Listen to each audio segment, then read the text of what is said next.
If you got the talk, how old were you when you got it? when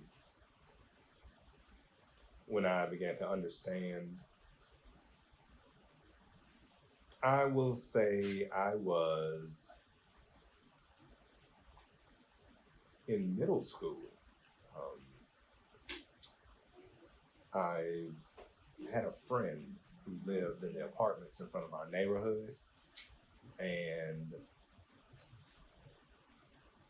his mother was totally different from mine. She was very different. Of course, they were Caucasian, and just little things that I noticed that they would do, or things that would be said when like my mom would call, and things his mother would say. Like I was like, something's up. Like something's different. It's not right. It doesn't seem normal. And then from there, just conversations with my friends who lived in my neighborhood, um, was like I kind of pieced two and two together.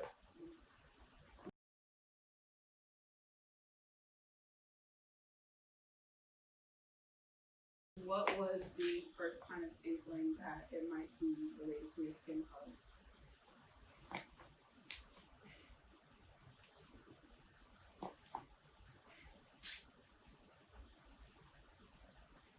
Just the way I was treated versus how he was. Um, like little things, like over the summer, like the apartment complex had a pool, and like the hoops I had to jump through to be able to swim versus him just like in and out, no problem, supervised, unsupervised, like it wasn't an issue. But whenever it came to me, it was like there had to be somebody there. Like I had to have supervision. I always had to have supervision, and he didn't. And I think I kind of just ignored it because my desire to swim was greater than my desire to cause a fuss, because I knew if I caused a fuss, I wasn't going to be able to swim. What was your earliest memory of police brutality?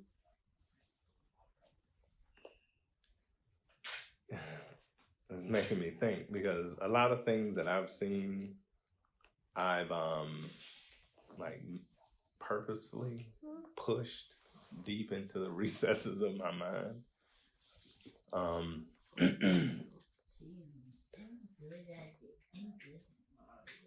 It's all crazy. The same neighborhood. Just guys that I've known that I hadn't seen them in a while, though, years, but just their interactions with the police. Not saying that what they were involved in was right, but just the approach, the manner that the police approached the situation, like they were ready to fight. Like there was no ifs, ands, or buts about it. You knew there wasn't going to be a conversation. Like when they came out ready to fight. Like they expected them to automatically, resist. They expected them to run off at the mouth. There wasn't any, coming out and trying to reason and be rational. Like it was interesting. I mean, that's just remembering things now, trying to bring things back up in my mind. So today, what is your first thought when you get pulled over?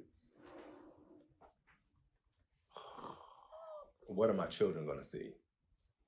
I get followed a lot, and I try to, play it easy because I don't want my children to see me get rattled or flustered. But I always wonder, what will they see? Like, and not just from the officer, but what will they see from daddy? Like, will they see me being calm? You know, will I be able to maintain my temper? You know, what will daddy say? Like, those are the things that I think of when I'm followed. And thankfully, you know, there aren't many times where I've been pulled over. I know I've seen my tags run quite a bit. And then after that, I'm followed for maybe like a mile. And then they'll just turn off because I'll just start taking random routes. Like, and I guess they're like, okay, this guy knows, like, I'm behind them. So.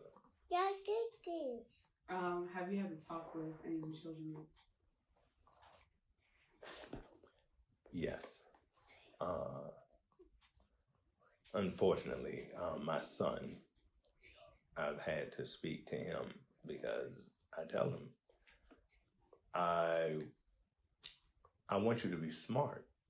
And when you get older, I want you to make it back home. Like, it's not about trying to prove you're right, but it's about you being smart enough to navigate the situation, you know, not selling yourself out, but yet not allowing yourself to get so hard-headed that you put yourself in a situation that could cause you to lose your life, because it's very easy. And I hate it because I had to have that conversation with him at a young age. He's 11 now, and I believe like he was about 6. And I was having to talk to him about something I knew he didn't understand. But because of what was going on at the time, and it being plastered all over the news and, you know, all over the TV, he had questions. And so I felt it was best to just be honest with him rather than try and, you know, do what I did when I was younger and just glaze over and keep moving. How does it affect your view of your Christianity today? Oh, it makes it hard because I know I have a temper, and I know through me studying the Bible, or if I'm studying a plan, like a Bible plan, like what the Lord says about anger. So interesting because last week, like the plan I was on was dealing with anger. And it was talking about how Jesus wants us, like we can be angry, but how we should use our anger, how we should express it.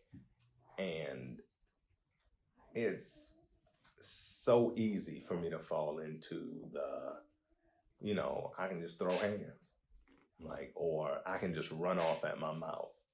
Like, it's so easy for me to fall into that. And trying to live a Christian lifestyle and control this inner person who is seeing injustice, like seeing wrong, and wanting to be like Christ and still beat somebody up. Like, it's hard. It is very difficult, but my mindset always goes back to my children.